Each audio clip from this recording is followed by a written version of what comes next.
யோ நண்பர்களே, welcome to disgrace Nobel ladies நாடி lessons. Episode 1. இது ஒரு பயங்கரமான கேடு. மேஜிக், ட்ராமா, நிறைய குறும்புத்தனம் நிறைஞ்ச ஒரு அட்டகாசமான அனிமே.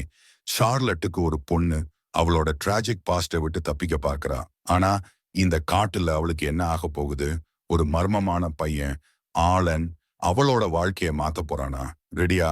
டைவ் பண்ணுவோம். ஷார்லட் ஒரு அழகான பொண்ணு, நோபல் ஃபேமிலியில இருந்து வந்தவ. ஆனா அவ வாழ்க்கை ஃபுல் ஹாரர் ஸ்டோரி மாதிரி. ஏன்னா அவ ஃபேமிலி அவளை ஓரமா ஒதுக்கி எப்பவும் அவமானப்படுத்தினாங்க. அவளுக்கு அவங்க அன்பு வேணும்னு துடிச்சாலும் எல்லாம் வேஸ்ட். ஒரு நாள் அவங்க எல்லை மீறி அவ கிரவுனுக்கு எதிராக துரோகம் பண்ணதா குற்றம் சாட்டினாங்க.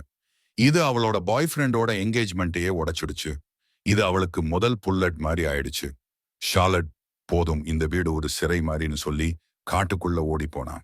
அரண்மனை காவலர்கள் உடனே அவளை துரத்த ஆரம்பிச்சாங்க. காட்டோட பயங்கரமான டீமன் இருக்குன்னு சொல்லப்படுற தடை செய்யப்பட்ட பகுதிக்குள்ள அவ ஓடி போயிட்டா. அங்க காட்டு நடுவுல ஒரு பயமுறுத்துற மாதிரி இருக்கிற பெரிய மேன்ஷன் கண்ணுல பட்டு பயத்துல அங்க ஓடினா. ஆனா தரையில தடுக்கி விழுந்து மயக்கமாயிட்டா. இதெல்லாம் தெரியாம அந்த மேன்ஷனோட ஓனர் ஆலன், ஒரு கருப்பு வெள்ளை தலைமுடி உள்ள பையன், காலையில எந்திரிச்சு பேப்பர் படிச்சான். அதுல ஒரு நோபல் பொண்ணு இந்த காட்டுல மிஸ்ஸிங் செய்தி பார்த்தான். யாரு இவ்ளோ முட்டாளா இருப்பாங்க இந்த டீமன் காட்டுக்குள்ள இன்னும் மனசுல நினைச்சான். திடீர்னு ஒரு வித்தியாசமான உணர்வு தோண வெளியே வந்து பார்த்தான்.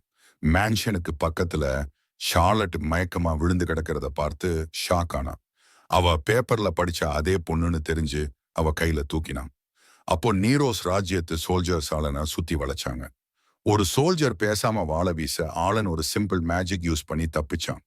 சோல்ஜர்ஸ் ஆடி போய் அந்த பொண்ணை கூடு, அவ கிரிமினல்னு சொன்னாங்க. ஆனா ஆலன் ஒரு சிக்மா, ராஜா ராணி மேல எனக்கு நம்பிக்கை இல்லைன்னு சொன்னான். இது சோல்ஜர்ஸுக்கு கோபத்தை கிளப்ப எல்லாரும் ஆலன் மேல ஓடி வந்தாங்க. ஆனா ஆலன் ஒரு மான்ஸ்டர். ஒரு நொடியில அவன் ஐஸ் மேஜிக் யூஸ் பண்ணி எல்லாரையும் தரையில உரைய வச்சான். அப்புறம் அவங்க நினைவுகளை மாற்றி நாங்க ஆலனையோ அந்த பொண்ணையோ பார்க்கலன்னு நினைக்க வச்சு அவங்கள அரண்மனைக்கு அனுப்பி வச்சான். கொஞ்ச நேரத்துல ஷார்லட் மேன்ஷன்ல எந்திரிச்சு, நான் எங்க இருக்கேன் குழம்பினான். ஆலனை பார்த்து அவன் அவளுக்கு டீ கொடுத்து, எப்படி இங்க வந்தன்னு கேட்டான். நான் நாரஸ் ராஜ்யத்தை 2வது பிரின்ஸ் சீலோட பியான்சே. ஆனா ஒரு நாள் அவன் என்ன பப்ளிக்கா துரோகின்னு குற்றம் சாட்டினான். நான் எவ்வளோ சொல்லியும் யாரும் நம்பல.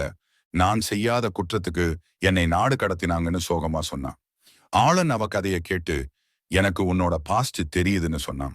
ஷார்லட், நீ என்னை காப்பாத்தினதுக்கு தேங்க்ஸ், இப்போ நான் போறேன்னு சொன்னான். ஆனா ஆலன், நீ வீட்டு வேலை பண்ண தெரியுமா, இங்க மேடா வேலை பாருன்னு ஆஃபர் கொடுத்தான். ஷார்லட் மறுத்தா. ஆலன் ஒரு எமோஷனல் டிராமா கதை சொல்லி, நானும் ஒரு காலத்துல அட்வென்ச்சரர்ஸ் கூட இருந்தேன்.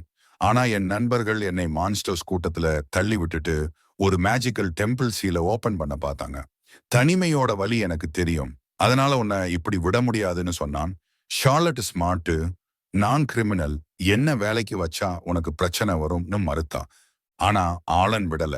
கடைசியா ஒரு டெத் கர்ஸ் தன்னோட இதயத்துல போட்டு, நீ இங்க தங்கினாதான் இதை நீக்குவேன்னு சொன்னான். ஷார்லட் அவன் உயிரை காப்பாத்த சரின்னு ஒத்துக்கிட்டான். அப்புறம் 2 பேரும் மேன்ஷனை சுத்தம் பண்ண ஆரம்பிச்சாங்க. ஷார்லட் முழு மேன்ஷனையும் பளபளன்னு சுத்தம் பண்ணி ஆலனுக்கு ஆச்சரியமா இருந்துச்சு. ஆனா அவளுக்கு நோபல் பட்டம் மட்டுமே இருந்துச்சு. உண்மையில அவ வீட்டு வேலைக்காரி மாதிரி தான் நடத்தப்பட்டிருக்கான். கொஞ்ச நேரம் கேஷுவலா பேசினப்போ ஷார்லட், அடுத்து என்ன வேலைன்னு கேட்டா. ஆலன், டின்னர் வரைக்கும் நீ ஃப்ரீ என்ஜாய் பண்ணுன்னு சொன்னான். அவள் லைப்ரரிக்கு கூட்டிட்டு போய், இங்க புக்ஸ் படி, ஆனா என்ன டிஸ்டர்ப் பண்ணாதுன்னு சொல்லிட்டு அவன் ரிசர்ச் பேப்பர்ஸ் செக் பண்ண போயிட்டான். ஆலன் ரிசர்ச் கம்யூனிட்டியில பெரிய ஆளு. சின்ன சின்ன மிஸ்டேக்கு கூட கண்டுபிடிப்பான். பேப்பர்ஸ் ரெட் பேனாவால குத்தி பேப்பர்கள் ரத்தம் கக்கிற மாதிரி ஆயிடுச்சு. ஈவினிங் ஆனதும் ஆலன் திரும்பி பார்த்தா ஷார்லட் தரையில உட்காந்து போர் அடிக்குதுன்னு தானியங்களை எண்ணிக்கிட்டே இருக்கா. உனக்கு ஹாபி இல்லையான்னு கேட்டான். எனக்கு வீட்டு வேலை மட்டும்தான் தெரியும்னு சொன்னா. அவ வாழ்க்கை டிராஜிக்னு புரிஞ்ச ஆலன் அவளுக்கு உலகத்துல இருக்கிற எல்லாத்தையும் கத்து கொடுக்க முடிவு பண்ணான். கொஞ்ச நேரம் யோசிச்சு மார்க்கெட்டுக்கு போய் கிஃப்ட்ஸ், ஜங்க் ஃபுட், வைன் எல்லாம் வாங்கி வந்தான். இன்னைக்கு உனக்கு முதல் பாடம் குறும்புத்தனம் பண்றதுன்னு சொன்னான். நான் என் மேஜிக்கல் எக்யூப்மெண்ட்ஸ் வித்து இதை வாங்கினேன்னு சொன்னான்.